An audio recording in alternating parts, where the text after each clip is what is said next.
बंदी छोड़ सतगुरु रामपाल जी परमेश्वर जी की जय हो।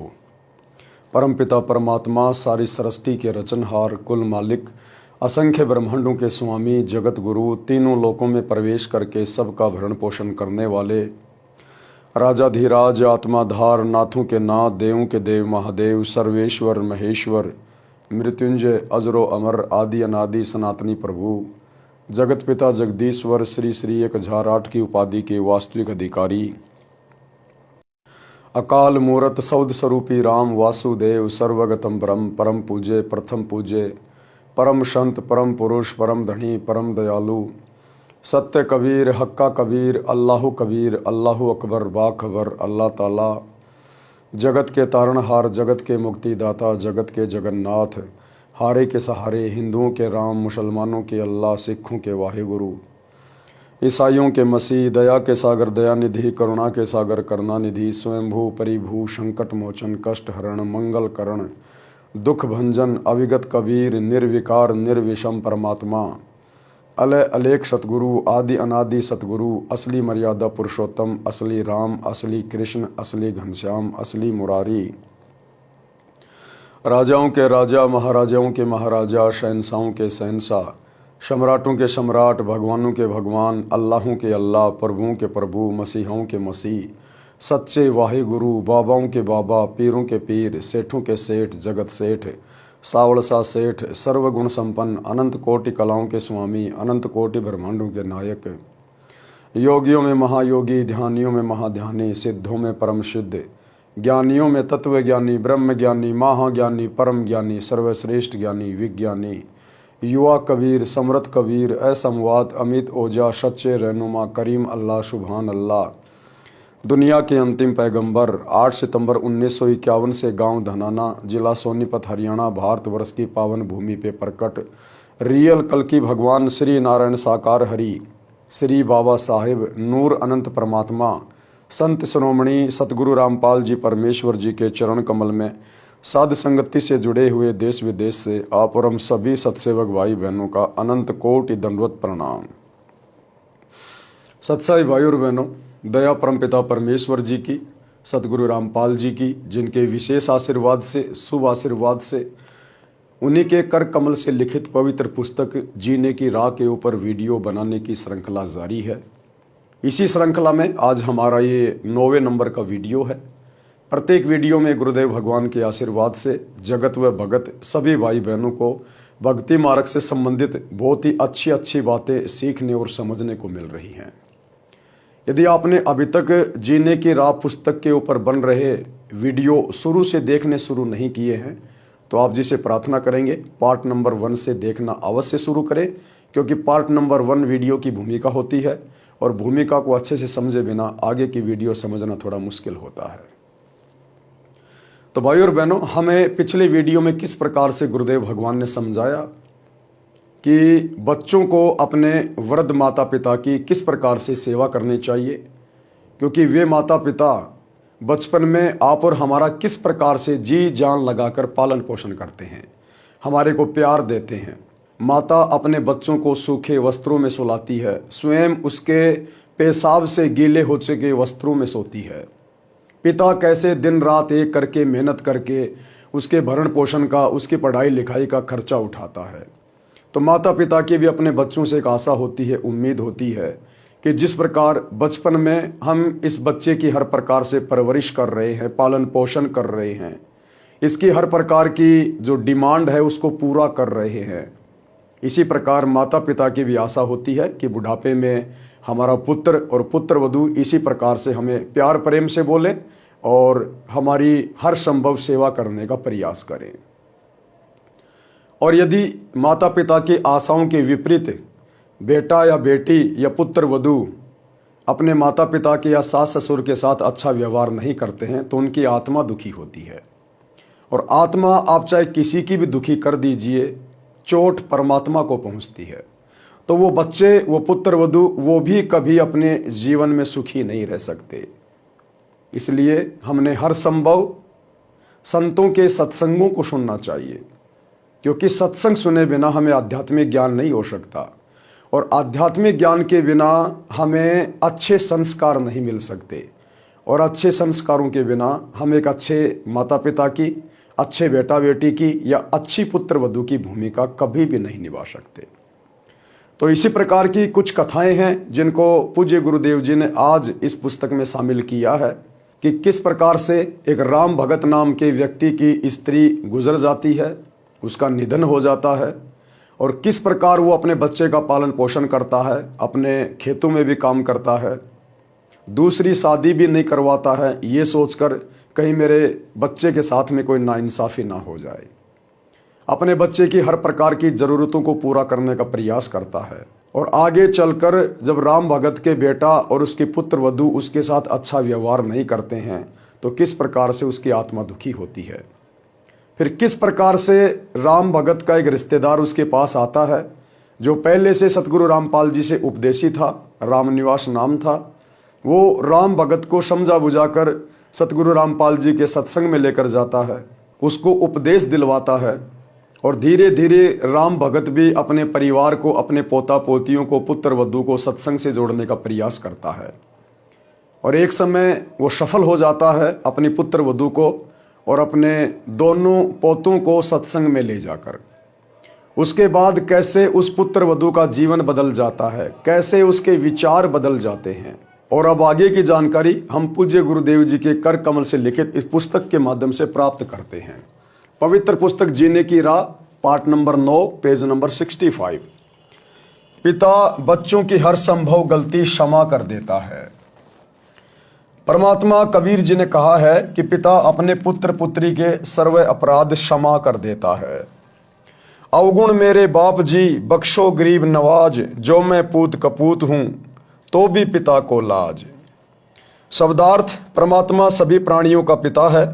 पिता में विशेषता होती है कि उसका बेटा बेटी अज्ञानता में गलती कर देते हैं और वे पिता से क्षमा याचना कर लेते हैं कि भविष्य में कभी गलती नहीं करेंगे, तो पिता उनको तुरंत क्षमा कर देता है। इसलिए भगत परमात्मा से विनय करता है कि हे दीनदयाल, आप तो सबके पिता हो, मेरे अवगुण अर्थात अपराध पिता होने के नाते क्षमा करना। मैं कपूत यानी निकम्मा पुत्र भी हूं तो भी आप पिता का कर्तव्य पालन करके क्षमा करना। पूज्य गुरुदेव हमें एक बहुत अच्छी शिक्षा दे रहे हैं कि आपने अपने गुरु को शब्द रूप में, परमात्मा के रूप में स्वीकार कर लेना चाहिए, क्योंकि परमात्मा के अलावा सतगुरु की भूमिका करके ये सतज्ञान, शास्त्रों के अनुसार ज्ञान इस पृथ्वी पर अन्य कोई प्रदान नहीं कर सकता है।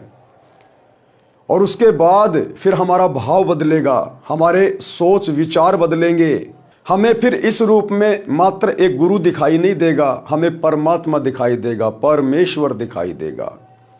और उसके बाद भाई और बहनों, जब हम गुरु को परमात्मा मान लेते हैं तो भविष्य में हम कभी गलती नहीं करेंगे। फिर यदि फिर भी जाने अनजाने में कोई गलती हो जाती है, क्योंकि हम नादान हैं, हम बच्चे हैं, इस काल के द्वारा परेशान की गई आत्माएं हैं, तो गुरुदेव ने बताया यदि उसके बाद भी कोई छोटी मोटी गलती हो जाती है, कोशिश करो कि जानबूझ के गलती ना हो।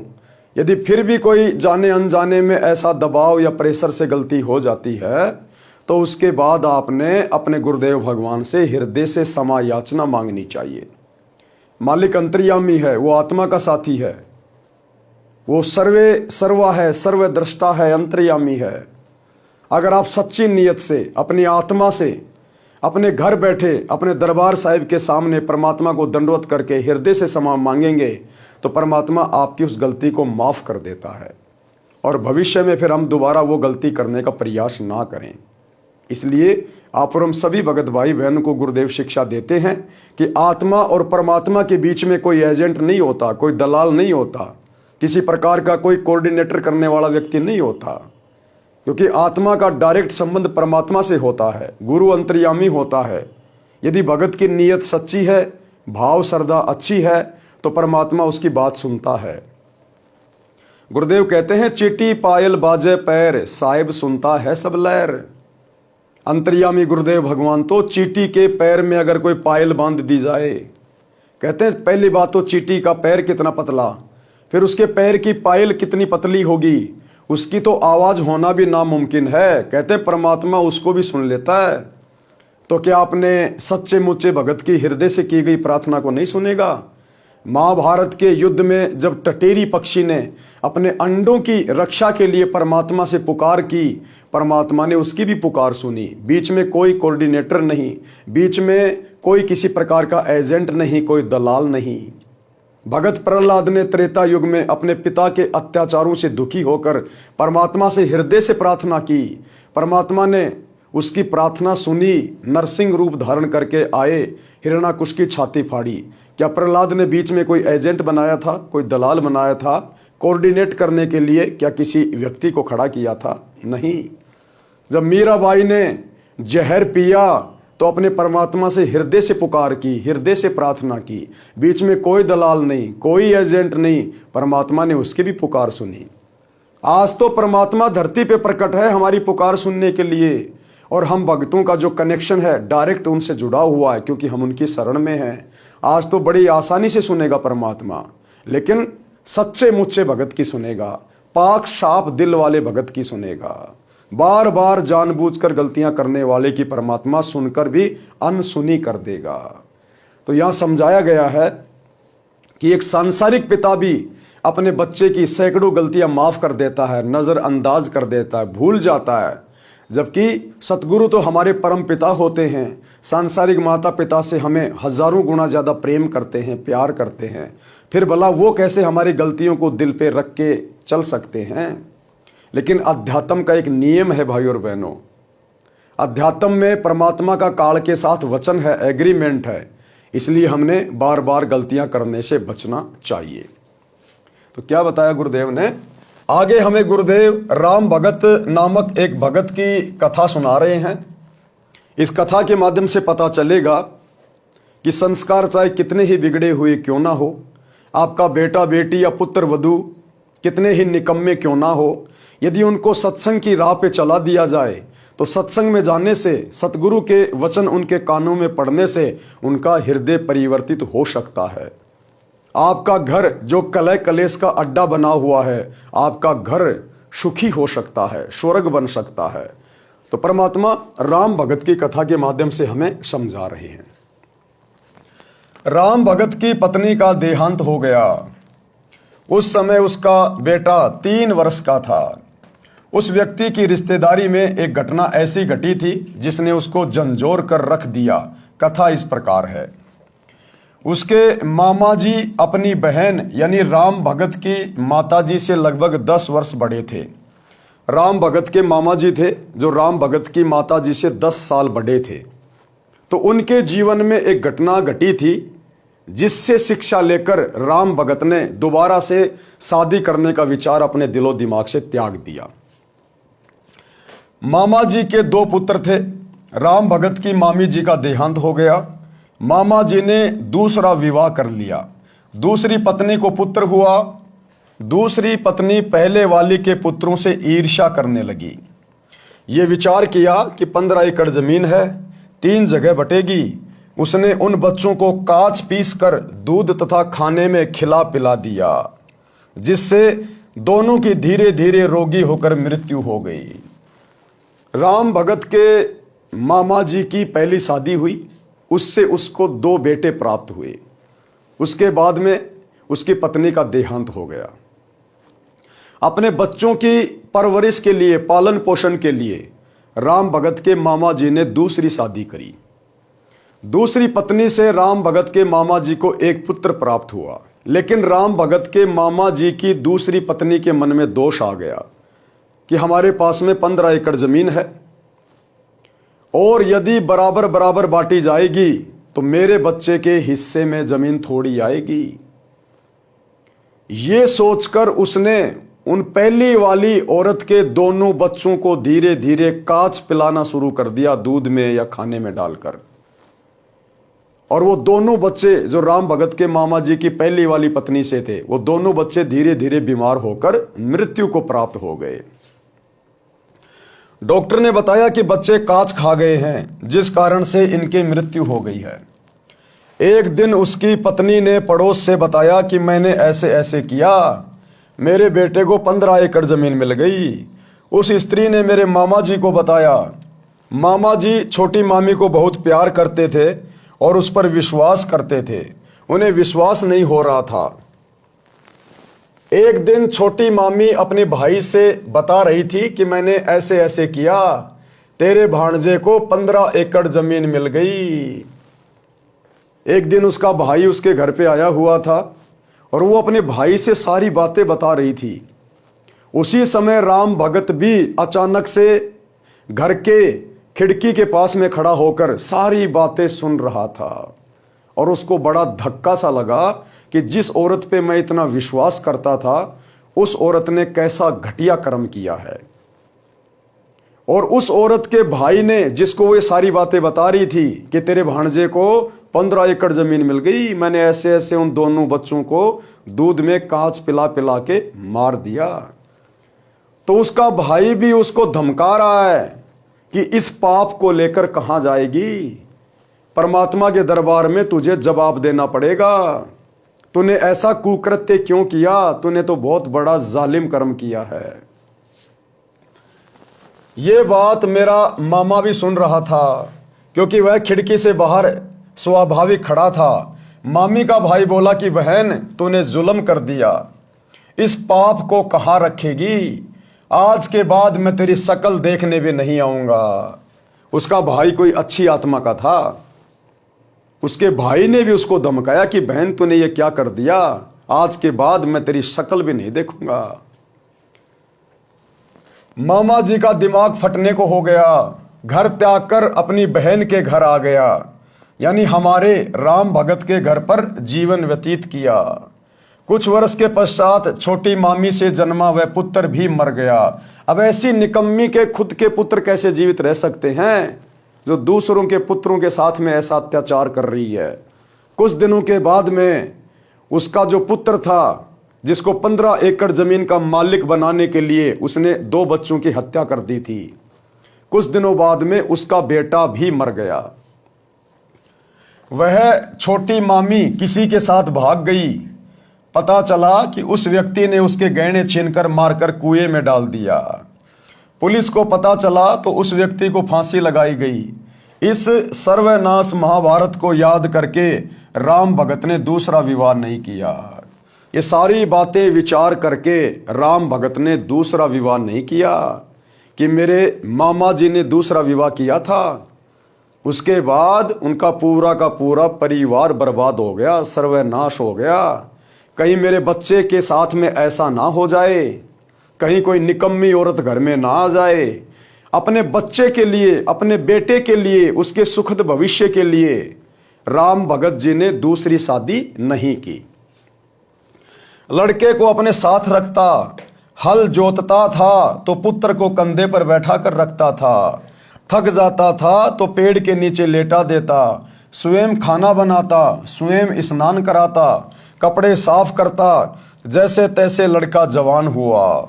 यानी राम भगत ने अपने बेटे को कितना प्यार दिया बचपन में, किस कदर उसका पालन पोषण किया, स्वयं सारी मेहनत करता था, बच्चे को पढ़ाया लिखाया, हर प्रकार से उसको समझदार बनाया। विवाह कर दिया, फिर भी सब कार्य करता था। लड़का भी काम में हाथ बटाता था, परंतु कठिन कार्य स्वयं ही करता था। वृद्ध अवस्था ने जोर दिया, कार्य कुछ नहीं कर पा रहा था, पुत्र वधू को व्यर्थ का खर्च लगने लगा। अब एक समय बाद में राम भगत बूढ़ा हो गया, पहले जैसी मेहनत नहीं कर पा रहा था, ज्यादातर घर पर ही खाट में पड़ा रहने लगा। अब राम भगत के बेटे की बहू को यह अच्छा नहीं लगता था। उसको लगता था ये तो फालतू का खर्चा है, ना कुछ करता है ना कुछ धरता है। अब भाई और बहनों, यहां पर 2 बातें हैं क्योंकि हमने निष्कर्ष निकाल के चलना है। खाली ये कथाएं नहीं पढ़नी है, हमने इन कथाओं से शिक्षा लेनी है। सबसे पहली बात तो राम भगत, जिसने पूरी जिंदगी बैल की तरह कमा कमा के केवल अपने बच्चे को सुखी देखना चाहा और परमात्मा की भक्ति नहीं की, जबकि सुखी जीवन परमात्मा की भक्ति से मिलता है। बच्चे आपको सुखी जीवन नहीं दे सकते। बच्चों का संस्कार अलग है, आपका संस्कार अलग है। अगर वो राम भगत शुरू से परमात्मा की भक्ति भी ले लेता, सतगुरुदेव भगवान से उपदेश ले लेता, तो उसके बच्चे में और उसकी पुत्र वधू में अच्छे संस्कार प्रफुल्लित होते, और अच्छे संस्कार वाले बेटा बेटी फिर अपने माता पिता को दुखी नहीं करते, उनको बोझ नहीं समझते, व्यर्थ का भार नहीं समझते उनको। और परमात्मा की अमरती है, उस प्रकार से भगत का बुढ़ापा नहीं कटता। उस भक्ति की शक्ति से परमात्मा अपने भगत को बुढ़ापे में दुखी नहीं होने देता, उसको रोगी नहीं होने देता परमात्मा। और भक्ति के कारण उसके बच्चों में भी परमात्मा दया भाव भर देता है। बच्चे भी प्यार और प्रेम से बातें करते हैं अपने भगत माता पिता के साथ। तो राम भगत ने यह गलती की, वो केवल अपने बुढ़ापे का सहारा अपने बेटे को मानता रहा, अपनी पुत्र वधू को मानता रहा कि बेटे को बढ़िया खिलाऊंगा, बढ़िया पिलाऊंगा, आगे चलकर बेटे की शादी करूंगा, फिर मेरी पुत्र वधू आएगी, वो मेरी सेवा करेगी। लेकिन ये तो जीव की सोच है, जीव की सोच। जबकि आध्यात्मिक दृष्टि से गुरुदेव बताते हैं कि उस पुत्र वधू के संस्कार अलग होते हैं, बेटे के संस्कार अलग होते हैं। बचपन में तो बेटा माता पिता के अधीन होता है, इसलिए कुछ विशेष नहीं कह पाता। लेकिन जब बेटा जवान हो जाता है, उसके अपने संस्कार काम करने लगते हैं, वो तो उस समय पता चलेगा कि वो सपूत है या वो कपूत है, आपने चाहे कितनी परवरिश क्यों ना की है। अगर संस्कारों को बदला जा सकता है तो केवल परमात्मा की भक्ति से, सतगुरु की भक्ति से, अन्यथा पढ़ाई लिखाई से कभी संस्कार नहीं बदले जा सकते हैं, और ना ही पढ़ाई लिखाई से संस्कार बनाए जा सकते हैं। तो राम भगत को यह बहुत बड़ी गलती लगी थी कि बेटा आगे चल के मेरी सेवा करेगा। और जब बेटे की शादी हो गई, बेटे की बहू घर में आ गई, और जब बुढ़ापा आया तो वो बुढ़ापा उन दोनों को खटकने लगा, बेटे को और पुत्र वधू को। पुत्र वधू को व्यर्थ का खर्च लगने लगा, जिस कारण से अपने ससुर को रूखा सूखा बासी भोजन देने लगी। फिर पेट भर भोजन भी नहीं देती थी। लड़का पूछता था कि पिताजी सेवा ठीक हो रही है? पिताजी कहते कि बेटा कोई कसर नहीं है, बड़ी भाग्यवान बहू है। राम भगत एक अच्छे व्यक्ति की भूमिका निभा रहा था। ये अच्छे भगत की भूमिका हम सभी ने निभानी चाहिए। राम भगत जिस प्रकार से अपनी पुत्र वधू की बड़ाई कर रहा है अपने बेटे के आगे, उसकी कमियां नहीं बता रहा कि बेटा ये बहू तो मुझे सीधे मुंह बोलती भी नहीं है, मुझे तो पेट भर भोजन भी नहीं दे रही है, मेरे को तो ताजा भोजन खाए हुए कई दिन हो गए, रूखा सूखा बासी भोजन मुझे दे रही है। ये सारी बातें राम भगत ने नहीं बताई कि कहीं घर में झगड़ा ना हो जाए, मेरे बेटे को कोई टेंशन ना हो जाए। एक अच्छे पिता की भूमिका राम भगत निभा रहा था, और ये अच्छे पिता की भूमिका आगे चलकर राम भगत को कितना सुख देगी, ये भी हमें शिक्षा मिलेगी। मेरा विशेष ध्यान रखती है, ये बात बहू भी सुनती और अधिक परेशान करती कि मेरे पति को पता नहीं है। वृद्ध भी मेरी चाल से अपरिचित है। एक दिन लड़के ने देखा कि पिताजी को भोजन ठीक नहीं मिला, तो उसने पत्नी को कहा तो पाखंड करने लगी कि घर देखकर खाया जाता है, आपको घर की चिंता नहीं है, सारा घर मेरे से चल रहा है, मुझे पता है कि खर्च कैसे चलाना है। एक दिन वृद्ध को चक्कर आए और गिर गया, टांग टूट गई। राम भगत की टांग टूट गई कमजोरी के कारण, क्योंकि खाना भी भरपेट नहीं मिल पा रहा था। वैद्य ने बताया कि आहार पूरा ना मिलने से शारीरिक कमजोरी है, दूध 2 समय आधा आधा सेर पिलाओ, ताजा भोजन खिलाओ, और डॉक्टर चला गया। पत्नी ने कहा कि ऐसे तो घर का दिवाला निकल जाएगा। सत्संग की कमी से, आध्यात्मिक ज्ञान की कमी से, सतगुरु की शरण के अभाव में राम भगत के बेटे की जो बहू थी, यदि उस स्त्री के माता पिता सत्संग से जुड़े हुए होते तो अपनी बेटी को अच्छे संस्कार देते कि बेटी, जैसे आपने शादी से पहले हमारी सेवा की है, हमारे घर की इज्जत का ध्यान रखा है। इसी प्रकार से आपने शादी के बाद अपने ससुर की इज्जत का ध्यान रखना, उसके स्वास्थ्य का ध्यान रखना है। और सत्संग से जुड़ी हुई बहन बेटी, उसके हृदय में दया होती है, प्रेम भाव होता है। वो शौपन में भी किसी को, सास ससुर को या माता पिता को दुखी नहीं कर सकती है, वो स्वयं दुख उठा लेगी। ये संस्कार सत्संगों से आते हैं, परमात्मा की भक्ति से उत्पन्न होते हैं। लेकिन उसके माता पिता भक्ति से नहीं जुड़े थे, और यदि भक्ति भी कर रहे थे तो शास्त्र अनुकूल भक्ति नहीं थी, जिस कारण से वो अपनी बेटी को अच्छे संस्कार नहीं दे पाए, और बेटी ने ससुराल में आके अपने ससुर के साथ वैसा ही बुरा बर्ताव शुरू कर दिया। पति यानी लड़के को भी बात पसंद आई। अब राम भगत के बेटे को भी ये बात पसंद आ गई अपनी पत्नी की। जब उसकी पत्नी ने कहा कि घर देख कर चलाया जाता है, इस बुड्ढे के लिए मैं कहां से लाऊंगी अच्छा अच्छा खाना, ताजा ताजा खाना, घर देख के चलाया जाता है, ऐसे तो दिवाला निकल जाएगा घर का। तो राम भगत का बेटा भी अपनी पत्नी की बातों से सहमत हो गया। वो बेटा, जिस बेटे को राम भगत ने भगवान की भक्ति से ज्यादा महत्व दिया, जिस बेटे के ऊपर वो उम्मीद लगा के बैठा हुआ था, क्या राम भगत ने अपने बेटे को संस्कार नहीं दिए? क्या राम भगत कोई बुराई करता था? नहीं। लेकिन देखो कैसे आगे चलकर उसके बेटे के संस्कार अलग निकले और राम भगत के संस्कार अलग निकले। इसलिए परमात्मा कहते हैं संस्कार पढ़ाई लिखाई से नहीं बनाए जा सकते। माता पिता चाहे कितने संस्कारी हैं, उनके बेटा बेटी उनकी बेइज्जती का कारण बन जाते, बेइज्जती का कारण है। तो ये संस्कार हमारे पिछले जन्मों के होते हैं। इन संस्कारों को यदि कम किया जा सकता है तो केवल परमात्मा की भक्ति से किया जा सकता है। संस्कारों में परिवर्तन सच्चे सतगुरु की भक्ति से हो सकता है। तो राम भगत जिस बेटे को पाल पोस के अपने बुढ़ापे का सहारा समझ रहा था, दूसरी शादी भी नहीं की उसने, आजीवन बैल की तरह कमाता रहा। और अब वही बेटा अपने पिता से ज्यादा अपनी पत्नी को महत्व दे रहा है। पति यानी लड़के को भी बात पसंद आई। वृद्ध की कोई परवाह नहीं की। वृद्ध के ससुराल वाले चोट लगने की खबर सुनकर मिलने आए। अब राम भगत के ससुराल वाले उसको चोट लगने की खबर सुनकर उसका हालचाल जानने के लिए आए। उन्होंने पूछा कि बेटा बहू ठीक सेवा कर रहे हैं क्या? राम भगत ने कहा कि पूछो ना, ऐसे पुत्र तथा पुत्र वधू सबको दे भगवान, मेरे को कोई कष्ट नहीं होने देते। ये तो कोई कर्म की मार से चोट लग गई है। यानी भाइयों और बहनों, राम भगत तो नहीं था उस समय तक, लेकिन जो लक्षण थे उसके अंदर, जो आचार विचार व्यवहार था, वो बिल्कुल भगत वाला था।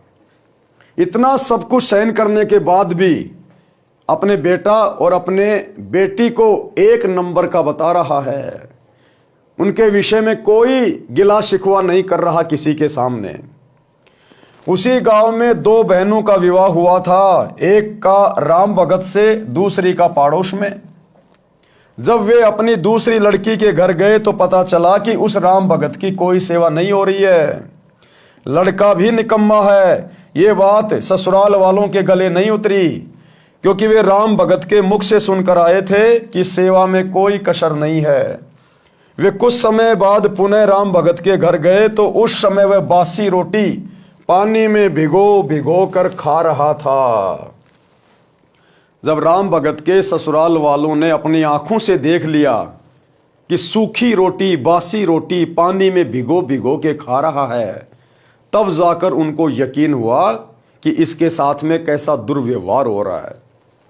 इस बात को देखकर राम भगत के ससुराल वाले उसे अपने साथ अपने घर पे ले गए, जो कि सतगुरु रामपाल जी के भगत थे। क्योंकि भगत के अंदर दया भाव होती है, प्रेम भाव होता है। तो राम भगत को अपने साथ अपने घर पर ले गए। यह देखकर उनको रोना आ गया। लड़के को बुलाया तथा कहा कि तेरे को शर्म नहीं आती? पता है तेरे को कैसे पाल पोस कर बड़ा किया है? लड़के की बहू भी आ गई। दोनों बोले कि हम तो ऐसे ही सेवा करेंगे। राम भगत बोला कि आप जाओ। अब राम भगत अपने ससुराल वालों से क्या कह रहा है? राम भगत नहीं चाहता था कि मेरे बेटा बेटी को किसी प्रकार से कोई कष्ट पहुंचे, कोई दुख पहुंचे। फिर भी राम भगत कह रहा अपने ससुराल वालों से कि आप अपने घर पर जाओ, जैसा भी हूं मैं बहुत अच्छा हूं, कोई दिक्कत नहीं है। राम भगत बोला कि आप जाओ, घर में झगड़ा ना कराओ, मेरी किस्मत में जो लिखा है वह मिल रहा है, मैं अपने पुत्र को दुखी नहीं देख सकता। राम भगत की बुआ का लड़का रामनिवास सत्संगी था, यानी जो रामनिवास था, राम भगत की बुआ का लड़का था, वो सत्संगी था। रामनिवास ने सतगुरु रामपाल जी से उपदेश ले रखा था। वह राम भगत को बहुत कहता था कि आप कुछ समय भगवान की भक्ति किया करो, मेरे साथ संत के सत्संग सुनने चला करो। तो राम भगत कहता था कि मैं तो अपने बेटे की पूजा करूंगा, यह सुखी रहे, यही मेरी तमन्ना है। बुआ के लड़के ने कहा कि बेटे की पूजा पूरी हो चुकी हो तो अब भी बना ले कुछ कर्म। अब रामनिवास ने कहा कि भाई राम भगत, अगर बेटे की पूजा पूरी हो गई हो, क्योंकि बेटे की पूजा करते करते अब तेरे को प्रसाद भी मिलने लग गया, अब भी अगर तेरी आंख खुली हो और तेरे बेटे की पूजा पूरी हो गई हो तो अब भी मेरे साथ में सत्संग में चल ले, अभी भी समय बच रहा है। बुआ के लड़के ने कहा कि बेटे की पूजा पूरी हो चुकी हो तो अब भी बना ले कुछ कर्म। फिर भी यही कहा कि बेटे बहू को देख देख कर जी रहा हूं। बहुत कहने के पश्चात राम भगत अपनी बुआ के लड़के रामनिवास के साथ सत्संग में गया। अब राम भगत का भाग्य उदय हो गया, परमात्मा की दया हुई। रामनिवास भगत जी के बार बार कहने से राम भगत सतगुरु रामपाल जी के सत्संग में चला गया। फिर रामनिवास अपने घर ले गया, उसकी दवा कराई, अच्छा खाना खिलाया, कई महीने अपने पास रखा। राम भगत भक्ति पर पूरा दृढ़ हो गया, यानी 3-4 महीने रामनिवास ने राम भगत को अपने घर पे रखा, बढ़िया खिलाया पिलाया, बढ़िया सेवा करी और सत्संग में लेके जाता, ज्यादा ज्यादा उसको सत्संग सुनाता, उपदेश दिला दिया, वो अपना मंत्र जाप करने लगा। धीरे धीरे सतगुरु की भक्ति की शक्ति उसके अंदर समावेश होने लगी। तो फिर एक दिन राम भगत वापस अपने घर को चला। राम भगत भक्ति पर पूरा दृढ़ हो गया। घर पर गया तो बच्चों से कहा कि बेटा बेटी पुत्र वधू, आज तक मैंने आपसे कुछ नहीं मांगा, आज एक भीख मांग रहा हूं, आप मेरे साथ सत्संग में एक बार चलो। उन्होंने कहा कि पीछे से पशुओं तथा बच्चों को कौन संभालेगा? राम भगत ने कहा कि बेटा घर पर रह जाएगा, बेटी तथा पोता पोती मेरे साथ चलो। ऐसा ही किया।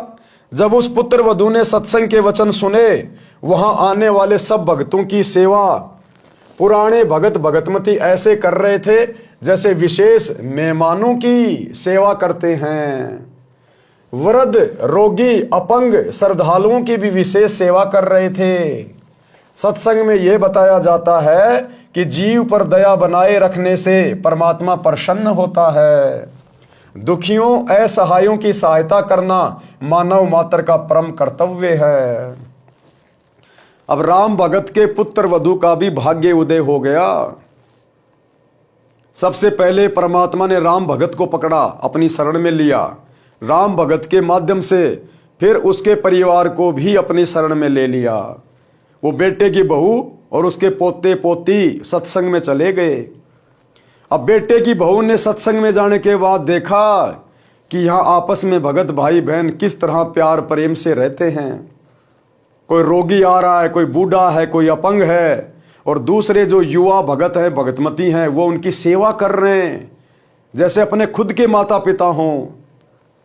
उनको भोजन ला के दे रहे, उनके कपड़े धो रहे हैं। कोई किसी से क्रोध नहीं करता, कोई किसी से गुस्से में बात नहीं कर रहा। और फिर गुरुदेव के सत्संग सुने। परमात्मा ने सत्संगों में बताया कि जीव के ऊपर दया रखनी चाहिए, यानी हम सब जीव हैं, सास ससुर माता पिता सब जीव हैं। तो सच्चे सतगुरु के सत्संग कान के द्वारा जब अंदर गए तो आत्मा में परिवर्तन होना शुरू हो गया। सत्संग में जाकर उन्हें बहुत अच्छा लगा, बहुत कुछ उन्होंने सीखा। परमात्मा कहते हैं दया धर्म का मूल है, पाप मूल अभिमान, कहे कबीर दयावान के पास रहे भगवान। शब्दार्थ, धर्म वही करता है जिसके हृदय में दया है, दया धर्म की जड़ है, तथा पाप वह करता है जिसमें अभिमान भरा है, अभिमान पाप की जड़ है। कबीर परमात्मा ने कहा है कि दयावान के साथ परमात्मा रहता है। यानी जब हम भक्ति करेंगे, भगत बन जाएंगे, तो हमारे अंदर दया भाव उत्पन्न होगा, हम दयावान बन जाएंगे, और ऐसे भक्तों के साथ में, ऐसी आत्माओं के साथ में फिर सदा परमात्मा रहता है। और परमात्मा जिसके साथ में हो लिया, फिर उसको कष्ट कैसा, उसको दुख कैसा, फिर अभिमानी के पास नहीं रहता। राम भगत की पुत्र वधू जिस भगतमती के पास बैठी थी, वह बोली कि बहन आप भी कुछ सेवा कर लो। सत्संग वचन, अब गुरुदेव के सत्संगों में क्या बताया गया, राम भगत के पुत्र वधू ने क्या सुना अपने गुरुदेव के मुख कमल से जब सत्संग सुनाया जा रहा था। यानी सतगुरु रामपाल जी भगवान ने सत्संग में क्या बताया।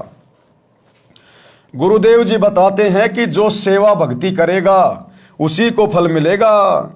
मैं भोजन खाऊंगा तो मेरा पेट भरेगा, आप खाओगे तो आपका पेट भरेगा। सब प्राणी परमात्मा के बच्चे हैं। इस 21 ब्रह्मांड में जितनी भी आत्माएं हैं, जिन जिन शरीरों में हैं, जिन जिन योनियों में हैं, गधे, कुत्ते, सुअर, कीट, पतंग, बैल, मक्खी, मच्छर, इंसान, स्त्री, पुरुष, ये सब परमात्मा की आत्मा है, परमात्मा के बच्चे हैं। आपको सृष्टि रचना से पता चलेगा हम यहाँ पर क्यों आके फंसे हैं, क्यों हम जन्म रहे हैं, क्यों मर रहे हैं, क्यों कष्ट उठा रहे हैं, क्यों 84 लाख योनियों में महाकष्ट भोग रहे हैं।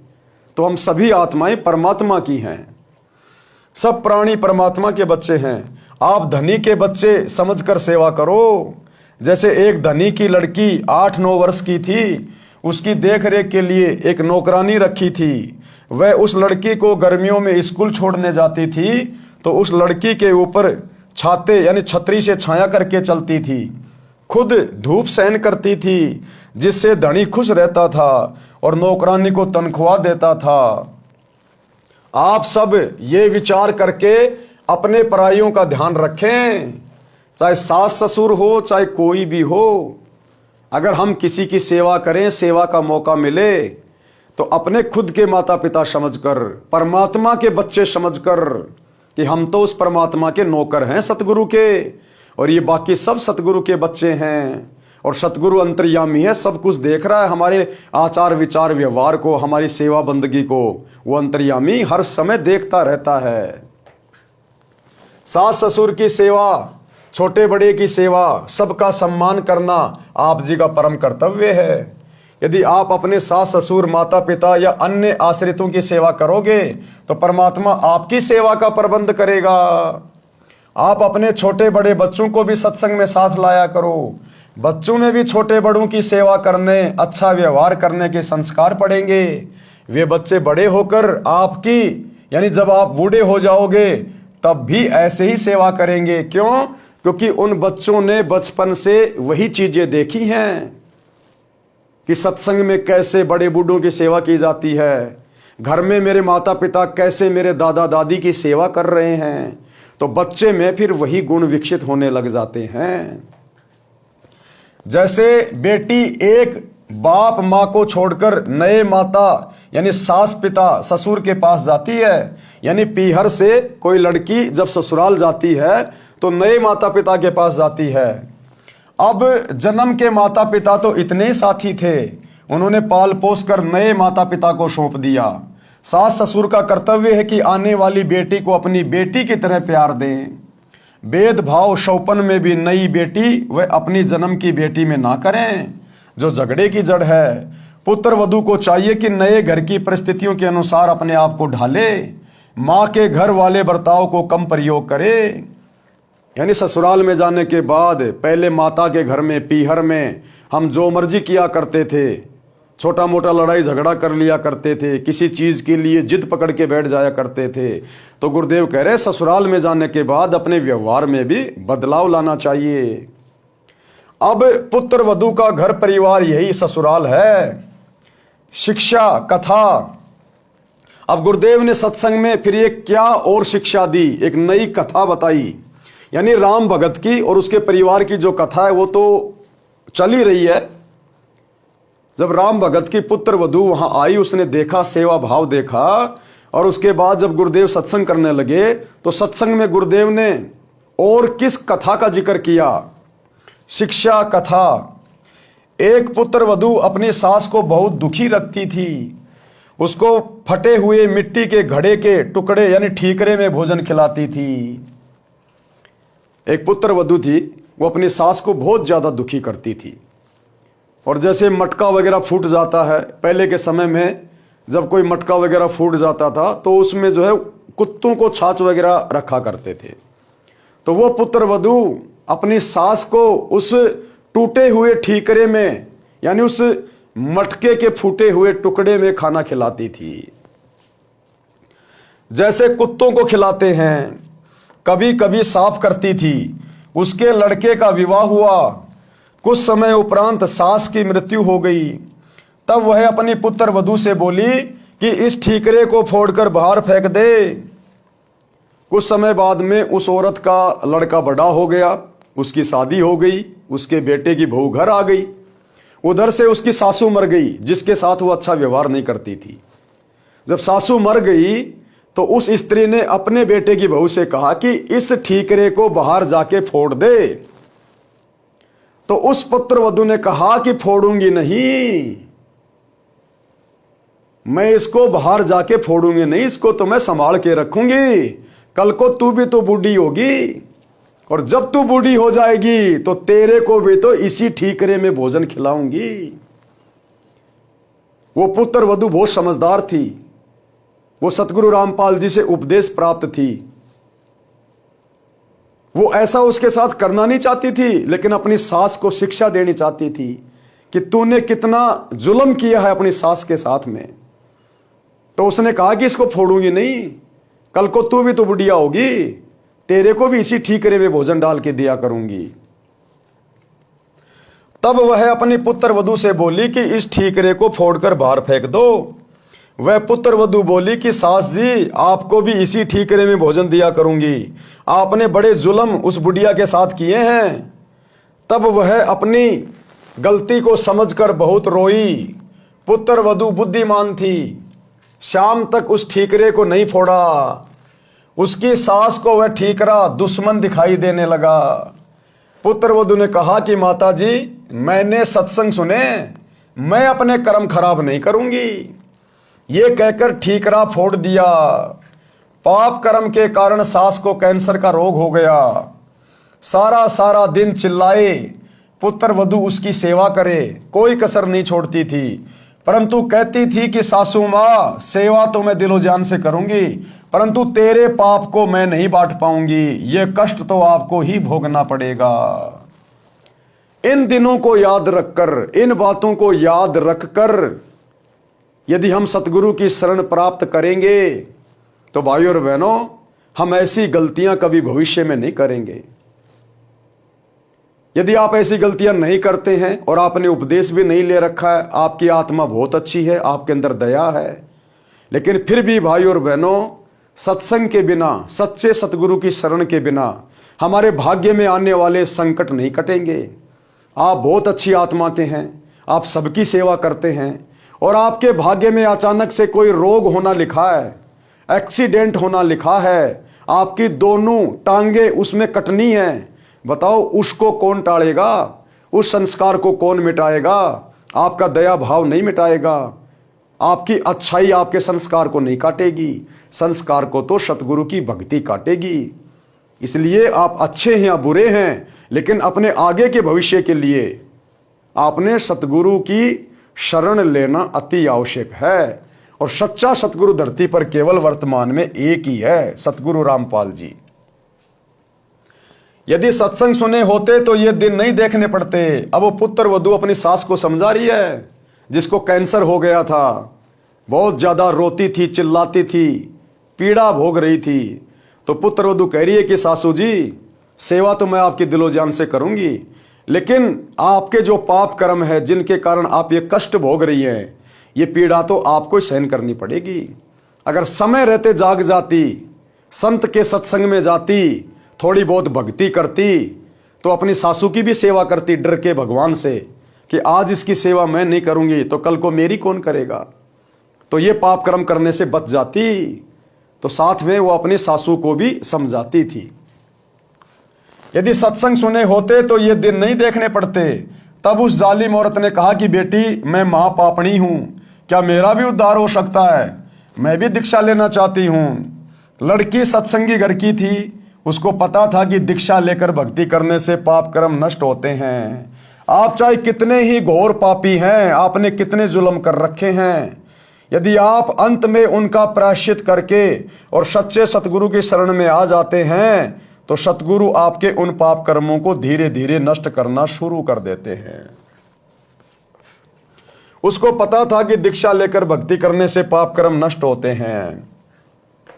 जिनके अधिक पाप हैं, भक्ति करने से लाभ ही होगा, पाप कम ही होंगे तथा भविष्य में मानव जन्म भी मिल जाता है। यदि मर्यादा में रहकर अंतिम श्वास तक साधना करता रहे। सत्संग में गुरुदेव जी उदाहरण देकर समझाते हैं कि जैसे किसी का कपड़ा कम मैला है तो थोड़े प्रयास से ही निर्मल हो जाता है, यदि अधिक मैला है तो 2-3 बार साबुन पानी से धोने से निर्मल हो जाता है। जिसने अधिक मैला कर रखा है तथा अन्य दाग भी लगाए हैं तो ड्राई क्लीन से साफ हो जाता है। यदि साफ करने का इरादा दृढ़ हो तो मिस्त्री का काला हुआ वस्त्र भी साफ हो सकता है। लड़की यानी पुत्र वधू को पता था कि सास जी ने तो मिस्त्री वाली दशा कर रखी है, यानी अपने पाप कर्म बहुत ज्यादा बढ़ा रखे हैं, अपनी आत्मा को बहुत ज्यादा मैला कर रखा है। फिर भी परमात्मा की शरण में अवश्य लाभ होता है। इस उद्देश्य से अपनी सासू माँ को भी दीक्षा दिला दी। कुछ समय पश्चात कैंसर में कुछ पीड़ा कम हो गई, यानी गुरुदेव भगवान के आशीर्वाद से धीरे धीरे वो स्वस्थ होने लगी। उसकी दर्द, उसकी तकलीफ धीरे धीरे कम होने लगी। सत्संग सुनकर उसे रोना आया कि माता पिता की बहू बेटों से क्या आकांक्षा होती है, मुझ पापिन ने अपने सासू जी के साथ क्या बर्ताव किया, मुझे तो ये रोग होना ही था। यदि पहले ये ज्ञान सुनने को मिल जाता तो मैं क्यों ये पाप करती।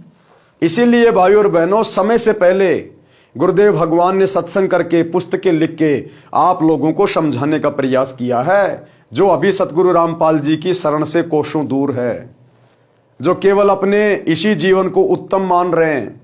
थोड़ी बहुत पिछले जन्मों के पुण्यों के कारण जो सुख सुविधाएं आपको प्राप्त है, आप केवल इन्हीं में मगन हो रहे हो, मस्त हो रहे हो। आप लोगों को शिक्षा लेनी चाहिए। आपके संस्कार अलग हैं, आपके बच्चों के संस्कार अलग हैं। यदि सतगुरु की शरण में नहीं आए समय रहते तो आगे भविष्य में क्या संस्कार अंगड़ाई लेंगे, कैसे कैसे कष्ट आपके शरीर पर और आपके परिवार पर आन पड़ेंगे। जिन बच्चों के भरोसे, जिनको पढ़ा लिखा के बड़े अधिकारी बना के आप निश्चिंत होके बैठे हैं कि बुढ़ापे में बच्चे सेवा करेंगे, इनकी कमाई से हम ऐश करेंगे, क्या पता वो बच्चा कल को एक्सीडेंट में मारा जाए और वो पुत्र वधू किसी और के साथ भाग जाए। कहाँ तुम्हारे बच्चे ने आपको सुख दिया, कहाँ उस बच्चे की नौकरी ने आपको सुख दिया। इंसान यदि सुखी होगा तो सतगुरु की भक्ति से, सतगुरु के आशीर्वाद से। सतगुरु जो व्यवस्था कर देगा भगत की भक्ति के कारण, दान पुण्य के कारण, सेवा के कारण, वो यहाँ का राजा भी अपने मित्र की नहीं कर सकता है। इसलिए सतगुरु के सत्संग सुनकर उनकी शरण में आना अति आवश्यक है। यदि पहले यह ज्ञान सुनने को मिल जाता तो मैं क्यों ये पाप करती, निर्मल जीवन जीती, सासू माँ की आत्मा भी खुश करती, अपना जीवन सफल कर लेती। उपरोक्त वचन सुनकर राम भगत जी की पुत्र वधू उस अपनी सहेली पुरानी भगतमती से लिपट कर फूट फूट कर रोने लगी। अब जब गुरुदेव भगवान ने सत्संग में यह कथा सुनाई तो राम भगत के बेटे की बहू अपने साथ में बैठी दूसरी सत्संगी बहन के साथ लिपट लिपट कर रोने लगी। उसे अपने पुराने दिन याद आ गए कि मैंने मेरे ससुर जी के साथ में किस कदर बुरा बर्ताव किया, समय पे भोजन नहीं दिया, रूखा सूखा भोजन दिया। बुढ़ापे में माता पिता को प्यार प्रेम की आवश्यकता होती है, वो भी मैंने उनके साथ नहीं किया। और मेरे ससुर ने मेरे साथ कितना अच्छा बर्ताव किया। तो ये सारी बातें याद कर करके और राम भगत के बेटे की बहू फूट फूट के रोने लगी। सतगुरु के एक सत्संग ने उसके पाप कर्मों को फोड़ के रख दिया। विचार करने पे मजबूर हो गई कि कल को यह समय मेरा भी आएगा, मैं ये पाप लेके कहां जाऊंगी फिर। तो फूट फूट के रोने लगी। उपरोक्त वचन सुनकर राम भगत जी की पुत्र वधू उस अपनी सहेली पुरानी भगतमती से लिपटकर फूट फूट कर रोने लगी। आधा घंटे तो अपने को रोक नहीं सकी। अधिक सांत्वना के पश्चात सुबकी रुकी और अपने ससुर पिता के साथ किए बर्ताव का उल्लेख रोते रोते किया कि मैंने अपने ससुर जी के साथ में किस कदर बुरा बर्ताव किया, और अंत में मेरे ससुर ही मुझे प्रार्थना करके सत्संग में लेके आए हैं। अपने ससुर जी की इंसानियत भी बताई कि कभी अपने बेटे से भी नहीं बताया कि मेरी बहू मेरे साथ ऐसा बुरा बर्ताव कर रही है। अब यह है भाई और बहनों राम भगत की इंसानियत का और सहनशीलता का नतीजा। जिस समय वो बेटे की बहू राम भगत के साथ बुरा बर्ताव करती थी, रूखा सूखा खाना दिया करती थी, और जब बेटा कहता था, रिश्तेदार कहते थे कि सेवा पानी ठीक हो रही है, तो राम भगत कहता था ऐसी बहू गांव में कहीं नहीं है, मेरा बहुत ध्यान रखती है, बहुत अच्छे बेटा बेटी हैं। भाई और बहनों उस समय यदि राम भगत रिश्तेदारों से या गांव वालों से या अपने बेटे से अगर अपनी पुत्र वधू की बुराई करता, उसको डांट मरवाता, उसकी बेइज्जती करवाता, क्योंकि रिश्तेदारों के सामने बुराई करता, हकीकत बताता, तो रिश्तेदार आकर उसको डांटते फटकारते। गांव में उस पुत्र वधू की बेइज्जती होती कि कैसी निकम्मी बहू आई है, अपने ससुर की इज्जत भी ढंग से नहीं करती। क्या पता वो बेटा भी अपनी पत्नी पे हाथ साफ कर देता। लेकिन राम भगत की सहनशीलता ने, उसकी इंसानियत ने, एक अच्छे व्यक्ति के गुण जो उसके अंदर विद्यमान थे, जिस कारण से उसने कभी भी अपने बेटा बेटी की बुराई नहीं की, किसी के आगे नहीं रोया धोया, उस इंसानियत का परिणाम यह निकला कि वो पुत्र वधू उसके साथ में सत्संग में गई और आज उसका हृदय परिवर्तन हो गया। अन्यथा यदि वो अपने बेटे की बहू की बुराई करता, शिकायत करता, लड़ाई झगड़ा करता, तो वो बेटे की बहू कभी भी राम भगत के साथ में सत्संग में नहीं आती कि तू काहे का सत्संगी है। अरे सत्संगियों को तो हमने सुना है अपने गुरु पे विश्वास होता है, भक्ति पे विश्वास होता है, और तू तो सारा दिन मेरी निंदा चुगली, मेरी बुराई करने से बाज नहीं आ रहा। 24 घंटे हमारे घर में तू झगड़ा रखता है। तो वो बेटे की बहू कभी भी उसकी बातें सुन के सत्संग में नहीं आती। अगर राम भगत सहनशीलता नहीं दिखाता, तो थोड़ा बहुत वो संघर्ष नहीं करता, तो और संघर्ष किया तो अंत में परमात्मा ने पूरे परिवार को लाइन पे लाके खड़ा कर दिया। तो हमने शिक्षा लेनी है सतगुरु से, उपदेश लेने के बाद ये काल जो अन्य आपके घर में उपदेशी हैं उनके साथ आपका झगड़ा करवाएगा, आपको सही से भक्ति नहीं करने देगा, क्योंकि हमारी मर्यादा, हमारी परंपरा, हमारे नियम अन्य उपदेशी व्यक्तियों से भिन्न होते हैं, अलग होते हैं। वो हमें इतना जल्दी समझ नहीं पाते और हम उनके चक्कर में आके मर्यादा तोड़ नहीं सकते, तो परस्पर थोड़ा बहुत विरोध बन जाता है। तो ऐसे में यदि भगत या भगतमती को परिवार का कोई भी अनुपदेशी व्यक्ति दो बातें कह देता है, दो चार थप्पड़ मुक्के मार देता है, तो भगत ने सहनशीलता दिखानी चाहिए, नम्रता दिखानी चाहिए। अगर उसके साथ में वैसे लड़ाई झगड़ा करने लग गए, थप्पड़ का जवाब थप्पड़ से देने लग गए, गाली का जवाब गाली से देने लग गए, तो उस व्यक्ति का हृदय परिवर्तन कभी भी नहीं होगा, कभी भी, आपसे तो विशेषकर नहीं होगा। भले दूसरे के कहने से वो सत्संग में चला जाए, लेकिन आपके कहने से नहीं जाएगा, क्योंकि आपसे फिर वो ईर्ष्या रखने लग जाएगा विशेष, क्योंकि आपके व्यवहार में वो कोई परिवर्तन नहीं देख रहा, कोई बदलाव नहीं देख रहा। तो जिस प्रकार से राम भगत ने परिवार में झगड़ा और कलह से बचने के लिए जो समझदारी दिखाई, उसी प्रकार हम भक्तों ने भी अपनी भक्ति को सफल बनाने के लिए एक भगत के गुण अपने ऊपर धारण करते हुए इसी प्रकार की समझदारी दिखाते हुए आगे बढ़ना है।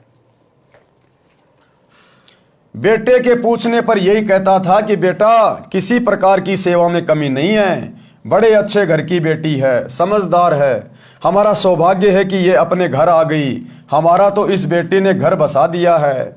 मैं पापिन ये शब्द सुनकर भी नरम नहीं पड़ी। क्योंकि मेरी आत्मा पर पाप कर्मों की परत चढ़ चुकी थी, जो 2-3 बार सत्संग सुनने के पश्चात पाप की परत उतरी है। आत्मा में अच्छे संस्कार उठने लगे।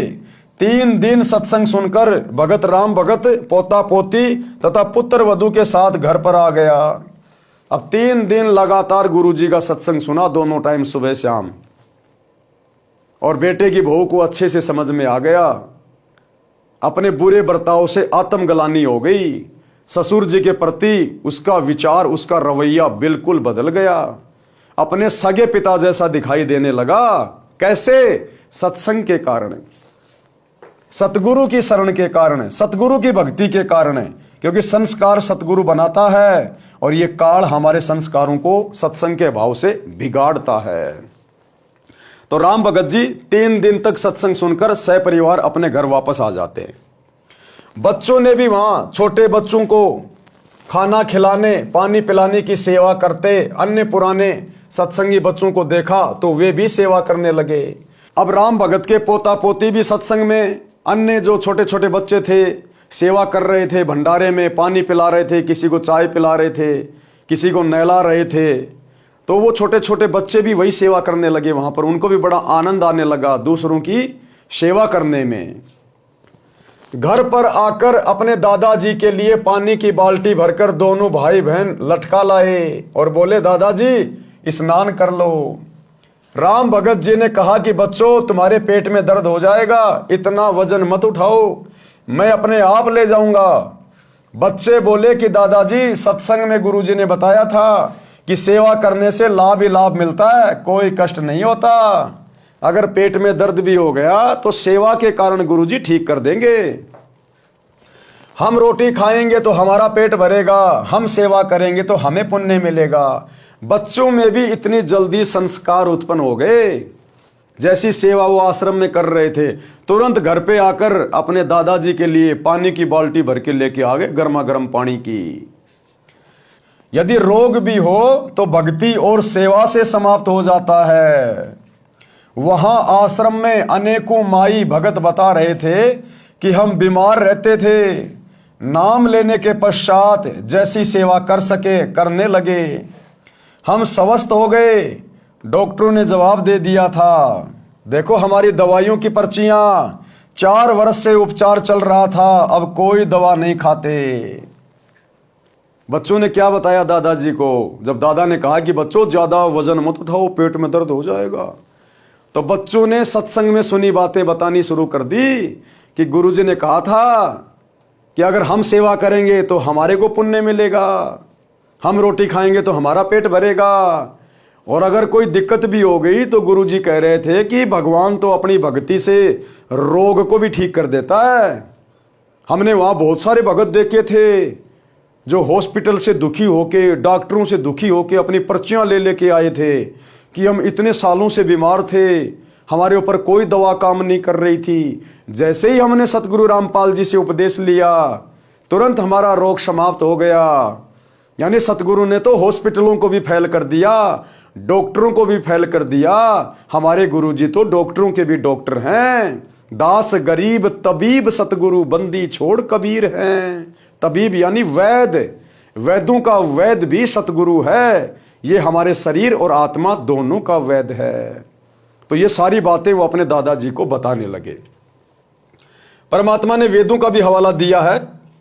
ऋग्वेद मंडल 10 सूक्त 161 मंत्र 2 में भी यही प्रमाण है कि यदि रोगी मृत्यु के निकट पहुंच गया है, यानी उसको असाध्य रोग भी हो गया हो, यदि वह भक्ति पर लग जाए तो परमात्मा उसको मृत्यु के मुख से निकाल कर ले आए। आज हमें वही तो परमात्मा मिला हुआ है। और इस परमात्मा को किसी का रोग ठीक करने के लिए हॉस्पिटल की जरूरत नहीं है, डॉक्टरों की जरूरत नहीं है, मेडिसिन की जरूरत नहीं है। ये परमात्मा समर्थ है अपनी भक्ति की शक्ति से, अपने आशीर्वाद से। सतगुरु जो चावे सो कर ही, 14 कोटि दूत यम डर ही, ऊत भूत जम त्रास निवारे, चित्रगुप्त के कागज फाड़े। अगर धर्मराज के कागजों में भगत की रोग से मृत्यु होनी लिखी हो, परमात्मा उसको भी कैंसिल कर देगा, उसके कागज फाड़ देगा, अपने भगत की तकदीर नए सिरे से अपने हाथ से लिख देगा। उसे स्वस्थ करके 100% यानी पूरी आयु जीवन देता है। लेखक, ये लेखक शब्द क्यों लिखा है पता है लास्ट में? कि ऋग्वेद मंडल में जिस प्रकार से परमात्मा के गुण लिखे हैं ना, आज इस पुस्तक का लेखक है उन समस्त गुणों युक्त। यानी आज लेखक स्वयं धरती पर सतगुरु रूप में आपको उपलब्ध है, प्राप्त है। ये ऋग्वेद में इसी सतगुरु के विषय में लिखा हुआ है। जब सतगुरु कबीर जी धरती पर प्रकट होते हैं संत रूप में, तब वो ऐसे चमत्कार करते हैं। और निसंदेह सतगुरु रामपाल जी की शरण में आने के बाद हजारों नहीं लाखों की संख्या में आपको ऐसे भगत भाई बहन मिलेंगे जिनको देश के बड़े बड़े hospital, PGI, AIIMS, Apollo, Safdarjung, इन्होंने मना कर दिया था कि अब आगे आपका जीवन शेष नहीं है, घर जाइए। घर वालों को कह दिया था 2-3 महीने सेवा कीजिए, इससे ज्यादा जीवन नहीं है। और जैसे सतगुरु की शरण में आए, उपदेश लिया, भक्ति शुरू की, आज वो घोड़े की तरह दौड़ रहे हैं।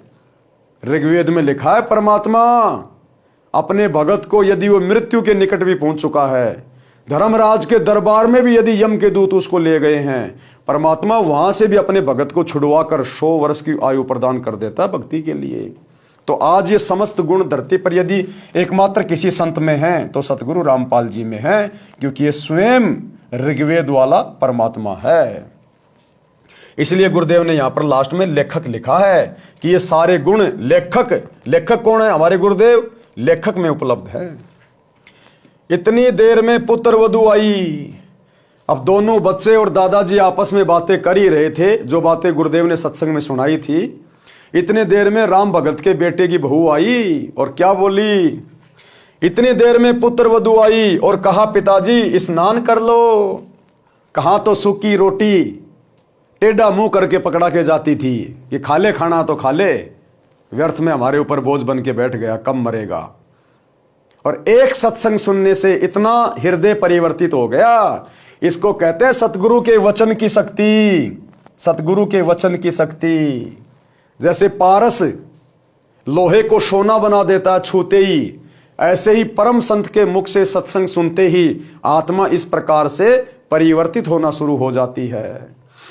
इतनी देर में पुत्र वधू आई और कहा पिताजी स्नान कर लो, धोती यही छोड़ देना, मैं आप साफ कर दूंगी। राम भगत जी ने कहा कि बेटी आपको घर का बहुत कार्य करना होता है, खाना बनाना, पानी लाना, पशु संभालना है, मैं आप धो लूंगा। मेरी टांग भी अब ठीक हो गई है, बस थोड़ा सा लंग रहता है। राम भगत स्नान करके धोती बदलकर धोती धोने लगा। उसी समय बच्चों ने आकर धोती छीन ली और लेकर अंदर भाग गए और अपनी माता जी को दे दी। फिर कुर्ता भी ले गए, दूसरा कुर्ता लाकर दे दिया। लड़का खेत से पशुओं का चारा लेकर आया और पहले की तरह पिताजी को देखा और बिना बोले आगे घर में चला गया। अब बेटे की तो वही पहले वाली आदत। अब बेटे को क्या पता कि तेरी औरत सत्संग सुन के बदल चुकी है। उसके संस्कार सतगुरु ने परिवर्तित कर दिए। उसकी आत्मा में अब दया भाव भर दिया सतगुरु ने। अब वो पहले वाली नहीं रही। लेकिन बेटा तो अभी भी पहले वाला ही था। बेटा घर खेत से आया, अपने पिताजी को देखा और देख के अंदर की ओर चला गया। उसने देखा कि पत्नी निर्मला हलवा बना रही थी। अब ये पॉइंट भाई और बहनों आप और हमारे लिए, हम जितने भी सतगुरु रामपाल जी परमेश्वर जी के फॉलोवर हैं, भगत हैं, ये आप और हमारे लिए है। सतगुरु यानी स्वयं परमात्मा, परमेश्वर, अल्लाहू अकबर, धरती पर यह सत्ज्ञान इनके अलावा और कोई नहीं दे सकता। काल के साथ में टक्कर धरती पर और कोई आचार्य शंकराचार्य नहीं ले सकता। इसलिए सतगुरु स्वयं परमात्मा होता है। और गीता अध्याय 3 श्लोक 13 में लिखा है कि परमात्मा को भोग लगाए बिना जो व्यक्ति अन्न पकाते हैं, अन्न खाते हैं, वो तो समझो पाप खा रहे हैं, पाप। तो ये पूरी दुनिया जो सतगुरु रामपाल जी की शरण से दूर है, चाहे देश का प्रधानमंत्री हो, चाहे अमेरिका का राष्ट्रपति हो, चाहे बहुत बड़ा कोई धनाढ्य व्यक्ति हो, ये पूरी दुनिया रोजाना चाहे 56 प्रकार के भोग खा रही हो, बड़े बड़े 5 स्टार होटल में, ये सब लोग पाप खा रहे हैं, पाप का भोजन खा रहे हैं। क्योंकि इनको पता नहीं है कि परमात्मा कौन है, कैसे भोग लगाया जाता है। और कैसे परमात्मा को भोग लगने के बाद वो भोजन पाप नाशक बन जाता है। तो पूरी दुनिया तो वैसे पाप खा रही है जो सतगुरु रामपाल जी की शरण में नहीं है। अब जितने भगत भाई बहन सतगुरु रामपाल जी की शरण में हैं, उनमें से केवल चंद भाई बहन हैं जो अपने गुरु को परमात्मा मानते हैं, परमेश्वर मानते हैं, अपना इष्ट मानते हैं। वो हैं सात संगति से जुड़े हुए सत्सेवक भाई बहन। बाकी सतलोक आश्रमों से जुड़े हुए 90% भाई बहन आज भी इस ज्ञान को अच्छे से ना समझ पाने के कारण, अपने कमजोर संस्कारों के कारण अपने गुरुजी में परमात्मा नहीं देख रहे हैं, जिस कारण से वे आत्माएं भी अपने अपने घरों पर अपने गुरुदेव भगवान को भोग लगाकर भोजन प्रसाद ग्रहण नहीं करते हैं, केवल एक छोटी सी अन्नदेव की आरती कर देते हैं। लेकिन यहां परमात्मा को भोग लगाने की बात हो रही है। और भोग लगाने की विधि क्या है अपने गुरुदेव को? हमें जो 3 समय की आरती की पुस्तक मिलती है, नित्य नियम पुस्तिका, उसमें संध्या आरती के बाद में लिखा हुआ भोग लगाने की विधि। आज लग्या साहेब को भोग दीन के टुकड़े पानी का, मोकू कहां ढूंढे रे बंदे मैं तो तेरे पास में। इस प्रकार की एक आरती है, कुल मिला के 40 या 42 मिनट के आसपास की। तो इस विधि से यदि वर्तमान में पूरे विश्व में सतगुरु रूप में आए हुए परमात्मा को पहचान कर, अपने अपने घरों को आश्रम बनाकर, ज्ञान को आधार बनाकर, गुरु को इष्ट मानकर यदि कोई भोग लगा रहा है तो केवल सत्सेवक भाई बहन है। हम दोनों समय गुरुदेव को भंडारे का भोग लगाते हैं। सुबह सतगुरुदेव के लिए नाश्ता तैयार किया जाता है और भंडारे के दोनों समय हलवा राम बनाया जाता है। थोड़ा सा, जिसको जितने भी परिवार में उपदेशी हैं या अनुपदेशी हैं, एक एक चम्मच हलवा प्रसाद ले सके। आधा कटोरी, 1 कटोरी हलवा दोनों समय बनता है। तो यह है विधि कंप्लीट। जब आपको परमात्मा की पहचान हो जाए, उसके बाद आप जी खाली अन्नदेव की आरती के साथ में भोग लगा के भोजन नहीं कर सकते। फिर तो आप अपने गुरु को परमात्मा मानकर गीता अध्याय 3 श्लोक 13 के अनुसार भोग की आरती के साथ भोग लगा के भोजन ग्रहण करेंगे। उससे पहले आप जी भोजन खा ही नहीं सकते, क्योंकि अब आपको विधि का पता चल गया कि हमने तो अपने पापकर्म कटवाने और सतगुरु को परमात्मा मानकर भोग लगाकर भोजन खाने से हमारे पापकर्म कटेंगे। और भोग लगाने की आरती क्या है, विधि क्या है, वो नित्य नियम की पुस्तिका में लिखी हुई है। संध्या आरती के बाद, अन्नदेव की छोटी बड़ी आरती के बाद भोग लगाने की विधि। तो सभी सत्सेवक भाई बहन जो सात संगति से जुड़े हैं, वे प्रतिदिन अपने गुरुदेव भगवान को भोग लगाते हैं। सप्ताह में 1 बार तो बड़ी भोग की आरती के साथ और बाकी दिन छोटी भोग की आरती के साथ। छोटी भोग की आरती क्या है? सभी सत्सेवक भाई बहनों के घरों में परमात्मा का बेड लगा हुआ है, गुरुदेव का आसन लगा हुआ है, गुरुदेव की चौकी लगाई जाती है। घर में जो भी भंडारा बनता है वो सबसे पहले सतगुरुदेव जी को अर्पित किया जाता है एक थाल में। और गुरुदेव भगवान को जो हम भोग लगाएंगे केवल देसी घी से बना हुआ होना चाहिए। गाय या भैंस के देसी घी से, डालडा या वनस्पति घी का प्रयोग नहीं होता। हम भाई बहन तेल में बनी सब्जी खा सकते हैं, लेकिन अपने सतगुरु को तेल से बनी हुई सब्जी का भोग नहीं लगा सकते। डालडा या वनस्पति घी तो हम भक्तों ने भी नहीं यूज करना, क्योंकि इसमें जानवरों की चर्बी आती है। ना हमने डालडा और वनस्पति घी को जब हम जोत जलाते हैं, हवन करते हैं, उसमें भी प्रयोग नहीं करना।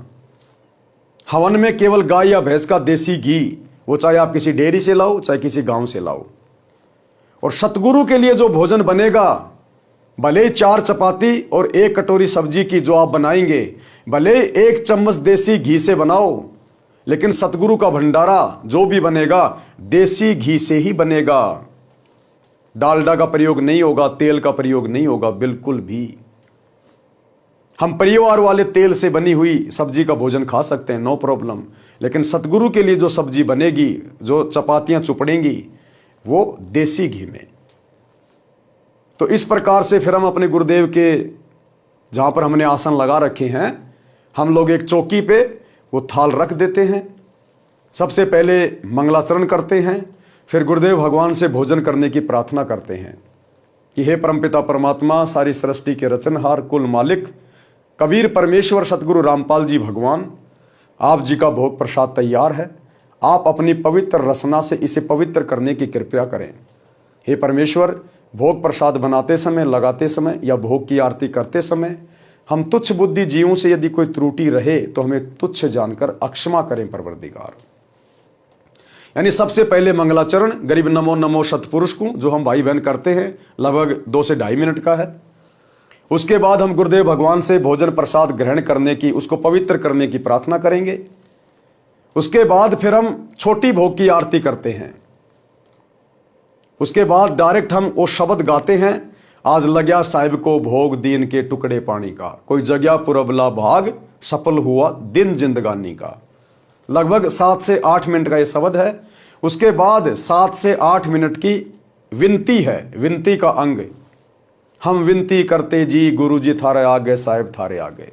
और इस दौरान परिवार के सभी सदस्य बारी बारी गुरुदेव भगवान के ऊपर श्रद्धा भाव से चवर करते रहते हैं और अंत में गुरुदेव भगवान के कर कमल धुलवाए जाते हैं।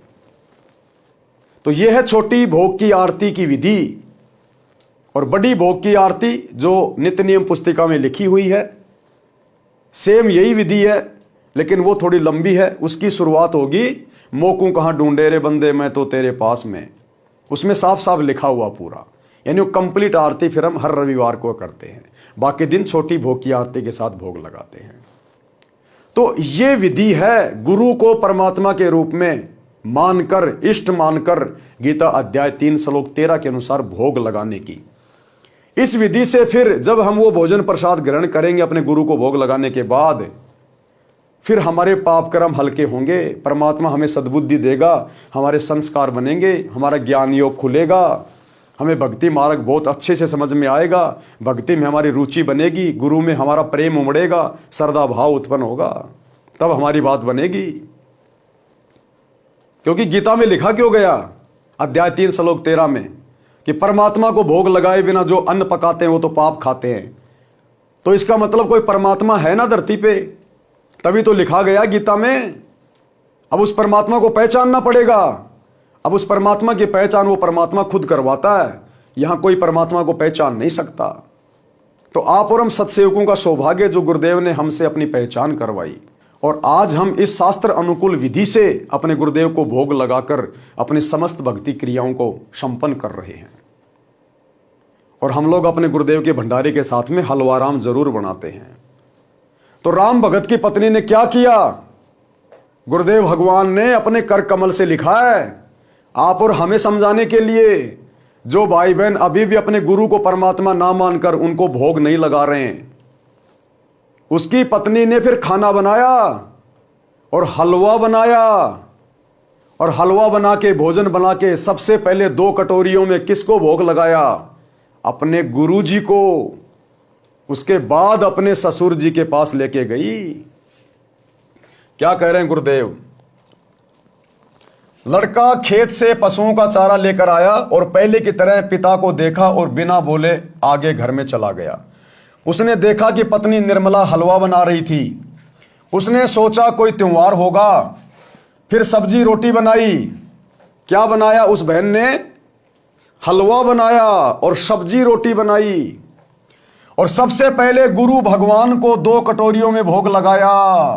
क्या लिख रहे हैं गुरुदेव भगवान, आप और हम भक्तों की आंखें खोल रहे हैं कि सबसे पहले गुरु भगवान को, यानी गुरु ही भगवान होता है, गुरु ही भगवान होता है। यदि गुरु के अलावा सतगुरु से उपदेश लेकर आप किसी अन्य में भगवान देख रहे हैं, जैसे हमारे ज्यादातर भगत भाई बहन जो आश्रमों से जुड़े हैं, वो आज भी एक दाढ़ी मूछ वाली कबीर जी की समझे जाने वाली फोटो को भगवान मान रहे हैं। तो गुरुदेव ने यहां पर गुरु के आगे भगवान शब्द लिखकर ये क्लियर कर दिया कि आप बहुत बड़ी गलतफहमी में जी रहे हो। अभी तक आपने ज्ञान को आधार नहीं बनाया है।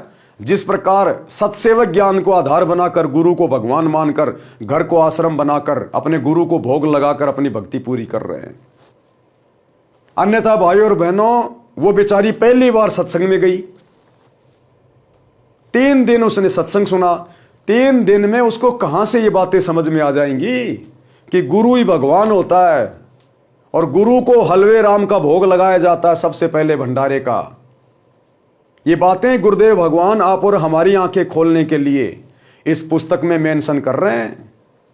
गुरु स्वयं नहीं कहेगा कि मैं भगवान हूं, मैं परमात्मा हूं, मुझे भोग लगाओ, हलवा बनाओ। ये विधि शास्त्रों में लिखी हुई गुरुदेव ने बता दी, अध्याय 3 श्लोक 13 गीता जी का। और यहां गुरुदेव हमें फिर से प्रेरित कर रहे हैं कि बच्चों अभी भी आंखें खोल लो, अपने गुरु को पहचानो, अपने जैसा सामान्य व्यक्ति या सामान्य संत मान के व्यवहार मत करो।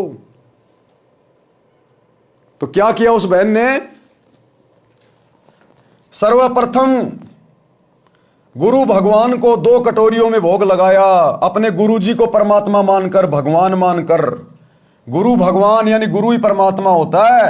सर्वप्रथम गुरु भगवान को 2 कटोरियों में भोग लगाया, तथा फिर एक थाल में रोटी, कटोरियों में हलवा तथा सब्जी डालकर अपने ससुर जी के पास लेकर गई।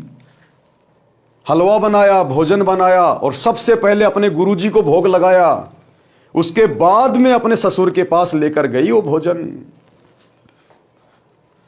और बोली, पिताजी भोजन खा लो, भूख लगी होगी, दूर से आए हैं।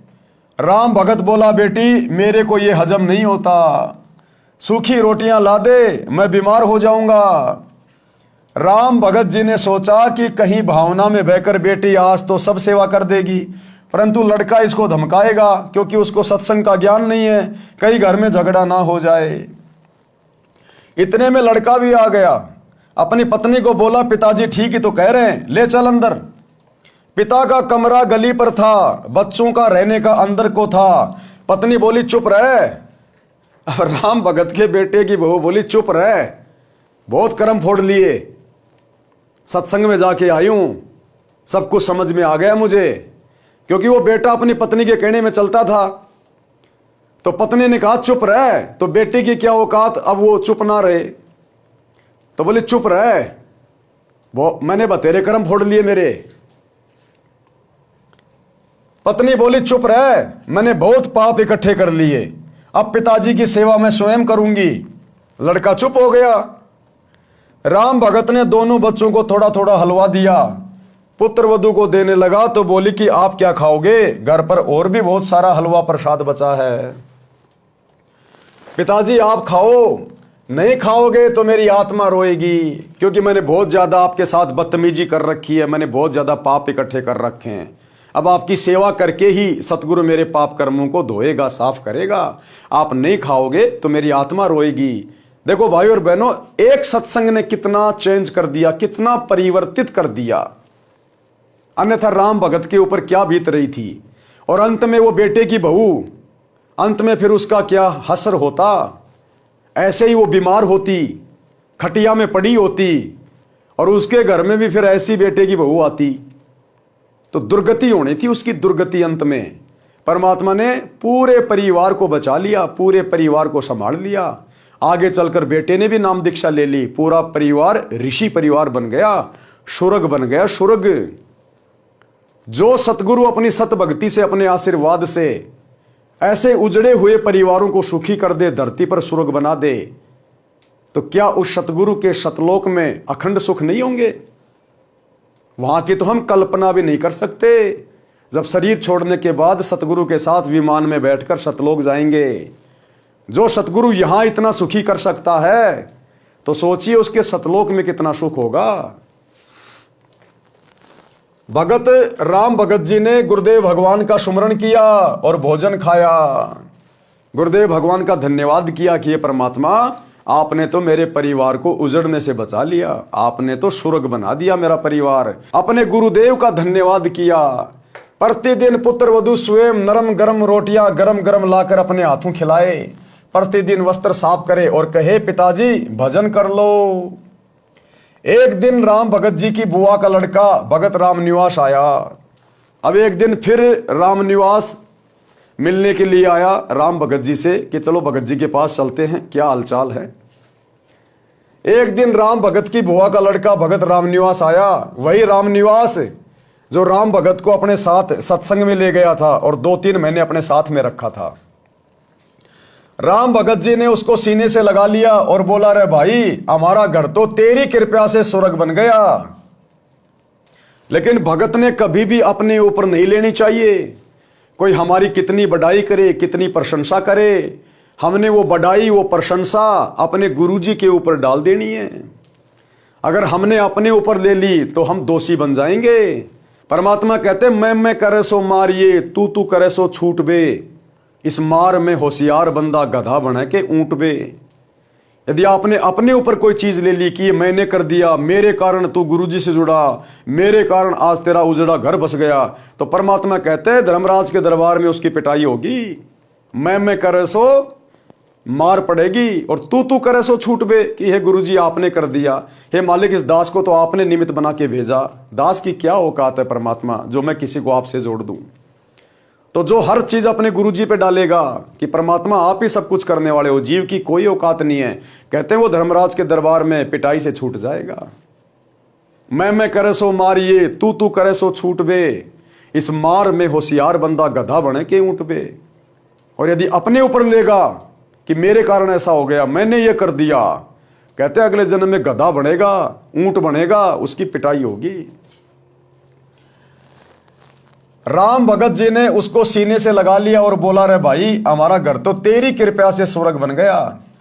भगत रामनिवास बोला कि मामा के बेटे रामनिवास से कुछ ना हुआ, गुरुदेव जी की शब्द शक्ति का करिश्मा है। किसकी शक्ति का करिश्मा है?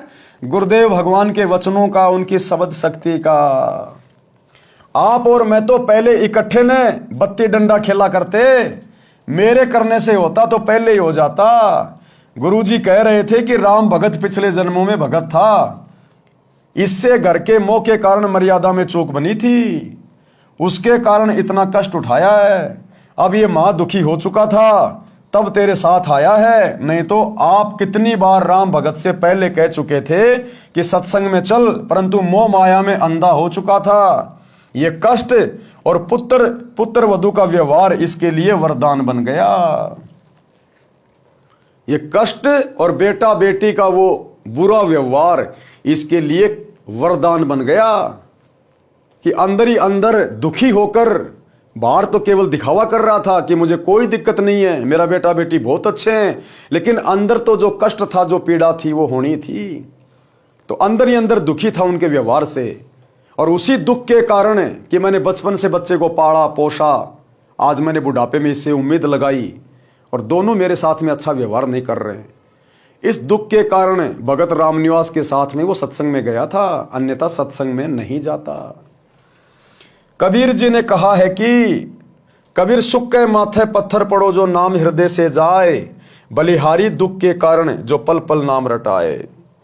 गुरुदेव भगवान कहते हैं कि अपने गुरु से, अपने परमात्मा से ज्यादा सुखों की डिमांड मत करना, ज्यादा भौतिक इच्छाओं की डिमांड मत करना। ये सुख तुम्हें भक्ति और भगवान से दूर कर देगा। ये पहला नियम बताया परमात्मा ने। सुखी होते ही सबसे पहले जीव भगवान को बोलता है, भक्ति मर्यादाओं में गफलत करने लगता है। तो परमात्मा कहते हैं बाढ़ में जाओ, ऐसा सुख पत्थर पड़ो उसके ऊपर, कि सुख के माथे पत्थर पड़ो जो नाम हृदय से जाए, और बलिहारी उस दुख के कारण जो पल पल नाम रटाए। कि ऐसा दुख मेरे लिए वरदान जो मुझे भगवान से जोड़ दे, मैं कुर्बान जाऊं ऐसे दुख के ऊपर।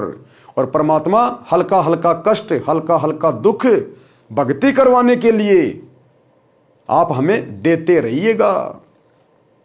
तो भगत ने कभी भी अपने गुरुदेव भगवान से सांसारिक सुखों की डिमांड नहीं करनी चाहिए, क्योंकि हम जो भक्ति कर रहे हैं ये देवी देवताओं की नहीं है, किसी आधे अधूरे बहरे देवी देवताओं की नहीं है, भगवानों की नहीं है। ये डमी गॉड की भक्ति नहीं है, रियल गॉड की भक्ति है। और रियल गॉड अंतर्यामी है, हमें कब किस चीज की आवश्यकता है उसको सब पता है। अगर हम उसकी मर्यादा में रह के भक्ति करेंगे, वो समय पर हमारी हर इच्छित आवश्यकताओं को पूरा करता रहेगा, मांगने की जरूरत नहीं है। तो गुरुदेव कहते हैं कबीर सुख के माथे पत्थर पड़ो जो नाम हृदय से जाए, और बलिहारी व दुख के जो पल पल नाम रटाए। भावार्थ, हे परमात्मा इतना सुख भी ना देना जिससे तेरी भूल पड़े। जिस दुख से परमात्मा की पल पल याद बनी रहे, वैसे दुख सदा देते रहना। मैं बलिहारी जाऊं उस दुख को जिसके कारण परमात्मा की शरण मिली। भगत राम भगत जी ने भगत रामनिवास जी से कहा कि अब के सत्संग में बेटे प्रेम सिंह को ले जाना, इसका भी उद्धार हो जाएगा। अगले सत्संग में जो 1 महीने पश्चात होना था, भगत रामनिवास जी आए और प्रेम सिंह को अपने घर ले जाने के बहाने ले गए। घर से सत्संग में ले गए। 3 दिन तक आश्रम में रहे, सत्संग सुना, अन्य पुराने भक्तों से उनकी आप बीती सुनी तो सत्संग के रंग में रंग गया। भगत राम भगत जी का परिवार एकदम बदल गया, भक्ति सेवा करके कल्याण को प्राप्त हुआ। तो भाइयों और बहनों, घर किस किनारे पे था? उजड़ने के किनारे पे। राम भगत का आगे का जीवन यदि परमात्मा उस पर दया ना करते, रामनिवास को निमित्त बनाकर अगर सत्संग में ना लाते, तो भगत राम भगत का बुढ़ापा, उसका आगे का जीवन नरक से कम नहीं था, नरक से कम। और ना उसके बेटा बेटी का व्यवहार चेंज होता, उनको शरण नहीं मिलती गुरु जी की, जिस कारण से उनके बेटा बेटी भी बिगड़ जाते, उनमें भी वही कुसंस्कार पैदा होते चले जाते और नस्लें बिगड़ जाती, पीढ़ियां बिगड़ जाती। लेकिन एक व्यक्ति ने समझदारी दिखाई, राम भगत ने सतगुरु की शरण ग्रहण कर ली, सतगुरु के सत्संग वचन सुने, भक्ति शुरू कर दी। उस एक भगत के कारण परमात्मा ने पूरे परिवार को स्वर्ग बना दिया, स्वर्ग। तो इसी प्रकार भाइयों और बहनों, अभी आप लोग जो सतगुरु रामपाल जी की शरण से दूर हैं, आप लोग जो ये सोच के बैठे कि बस हमारा बेटा नौकरी लग गया, बेटी नौकरी लग गई, बहुत बड़ा अधिकारी बन गया, अरे बड़े बड़े मुख्यमंत्री जेलों में पड़े हैं, आपको तो केवल छोटा मोटा अधिकारी लगा है, मुख्यमंत्री तक जेल में चले जाते हैं। ये सब अपने अपने संस्कारों का कारण है, पाप और पुण्य के कारण सारा खेल हो रहा है यहां पर। अगर अपने जीवन में संस्कारों से ज्यादा चाहते हो, अच्छा चाहते हो, अपने भाग्य में कुछ परिवर्तन चाहते हो, आने वाले संकटों से छुटकारा चाहते हो, जिन संकटों के विषय में आपको नहीं पता कब आपके घर पे बिजली गिर जाए, आप लोग तो खुशी खुशी बेटा नौकरी लग गया, पूरे परिवार को लेके किसी बाबा जी के दर्शन करने जा रहे, पहाड़ों पे, मंदिरों में, तीर्थों पे, और रास्ते में गाड़ी एक्सीडेंट हो गई। जैसे दुनिया कुंभ के मेले में अपने पाप कटवाने जा रही थी, वहां भगदड़ मच गई, दुनिया खुद ही कट गई। अगर वे आत्माएं सतगुरु की शरण में होती तो पहली बार तो इन तीर्थों पे धक्के खाने नहीं जाती, उनको पता चल जाता कि शास्त्र अनुकूल भक्ति साधना क्या है। इस प्रकार इन तालाबों में, नदियों में नहाने से, धोने से पाप नहीं कटते। और वे आत्माएं सतगुरु की शरण में आके सत भक्ति करती, ये मनमाने आचरण करने से बचती, उस भीड़ में जाने से बचते, और आज वो मृत्यु को प्राप्त ना होते। तो सतगुरु की भक्ति से हमारे संस्कार भी कटते हैं, हमारे जीवन में परिवर्तन होता है, विचारों में परिवर्तन होता है। सतगुरु अपने आशीर्वाद से भगत का परिवार सेट कर देता है। इसलिए गुरु की शरण की आवश्यकता होती है। लेकिन नकली गुरुओं की शरण से, उनके सत्संगों से कोई परिवर्तन नहीं होता, कोई बदलाव नहीं होता। सच्चे सतगुरु की शरण ग्रहण करनी पड़ेगी। और आज आप सभी का परम सौभाग्य है, सच्चा सतगुरु। सतयुग से ऋषि महात्मा जंगलों में जा जा के मर गए, एक एक पैर पे खड़े होकर तपस्या करके गड़ गए। आज तक ये सतगुरु और इसकी सत भक्ति नसीब नहीं हुई। और आज इस कलयुग की पिछली पीढ़ी में चूंकि ये भक्ति युग शुरू हो चुका है, आप और हमें मनुष्य जन्म प्राप्त है, सतगुरु धरती पे प्रकट है। परम सौभाग्य है आप और हमारा। ब्रह्मा विष्णु महेश और देवी देवताओं को भी ये सौभाग्य प्राप्त नहीं है, क्योंकि वो भी मोक्ष के लिए भटक रहे हैं, लेकिन काल के हत्थे चढ़ गए। यहां नकली साधना करके चले गए, नकली गुरुओं के शरण में दान पुण्य करके चले गए, दुनिया भर के भंडारे और कंबल बांट के चले गए। उस पुण्य के कारण वो देवी देवता तो बन गए, लेकिन मोक्ष से वंचित रह गए। अब जितने दिन उनके दान पुण्य की कमाई रहेगी, तब तक वो देवी देवता बन के मौज करेंगे। जिस दिन वो कमाई खत्म, ये काल नीचे पटक देगा, गधा कुत्ता सुअर बनेंगे। तो देवी देवताओं को भी ये मौका नसीब नहीं है जो आज आप और हमें है, पूर्ण मोक्ष प्राप्त करने का, उन देवलोकों से भी उत्तम स्थान सचखंड में जाने का, सदा सदा के लिए अखंड सुख प्राप्त करने का, सतगुरु के सतलोक में जाने के बाद फिर ना कभी मरना, ना कभी बूढ़ा होना, ना कभी कोई रोग होना, ना कोई काम धंधा करना, सबको एक समान सुंदर शरीर। वहां हाड़ मांस का शरीर नहीं है, टट्टी पेशाब वाला शरीर नहीं है, नूरी शरीर है। सबके बड़े बड़े महल, सबके अपने अपने विमान, सबका भरा पूरा परिवार, कोई राग द्वेष ईर्ष्या नहीं, लड़ाई झगड़ा नहीं, मार पिटाई नहीं, ऊंच नीच का भाव नहीं, जाति और धर्म नहीं। वहां केवल आनंद ही आनंद है, वो सुख सागर है, सुख सागर। लेकिन वो कैसे मिलेगा? आज यदि आप सतगुरु के सत्संग सुनना शुरू करेंगे तो, और ज्ञान समझकर जब आप इनकी शरण में आ जाएंगे, इनके द्वारा प्रदान की गई सतभक्ति शुरू कर देंगे, तो सतगुरु धीरे धीरे सब कुछ परिवर्तित कर देगा, सब कुछ चेंज कर देगा। तो भाई और बहनों, आज के वीडियो में हम केवल इतना ही लेंगे। हम धीरे धीरे आगे बढ़ेंगे, क्योंकि ये पुस्तक कोई सामान्य पुस्तक नहीं है। ये जीने की राह पुस्तक आपके जीवन को परिवर्तित कर देगी, यदि आप जिस जरा सा भी बुद्धि विवेक से काम लेंगे और आज ही अपनी जेब से मोबाइल निकालकर यूट्यूब पर सृष्टि रचना सतगुरु रामपाल जी लिखेंगे और इनके सत्संग सुनना शुरू करेंगे। जिस घर में सतगुरु रामपाल जी के मोबाइल पर या स्पीकर में सत्संग भी बजने शुरू हो जाएंगे, उस घर के और घर वालों के संस्कार उसी दिन से चेंज होने लग जाएंगे। ये छोटी मोटी आम जो बीमारियां हैं, जो हॉस्पिटलों में जाकर लाखों रुपया बर्बाद करने से भी नहीं कट पा रही, सतगुरु के वचन जब कानों के अंदर पड़ेंगे, उन बीमारियों का धीरे धीरे खात्मा होना शुरू हो जाएगा, क्योंकि आपके संस्कार बनने शुरू हो जाएंगे। संस्कार बिगड़े हुए इसलिए आप बीमार हैं, घर में रोगी हैं, घर में लड़ाई झगड़ा कलह है। और सच्चे सतगुरु के सत्संग जिस घर में दीवारों से टकराने लग जाते हैं, उस घर की दिनचर्या चेंज हो जाती है। जिस प्रकार आपके घर में हलवा बन रहा है, तो हलवे की महक पड़ोसियों को भी प्रभावित करती है। कुछ दिन बाद वो भी कहेंगे आज तो अपने भी हलवा बना लो। तो इसी प्रकार सत्संग सुनने से सूक्ष्म प्रभाव इस आत्मा के ऊपर पड़ता है, और आत्मा आज नहीं तो कल सतगुरु से जुड़ने के लिए प्रेरित हो जाती है।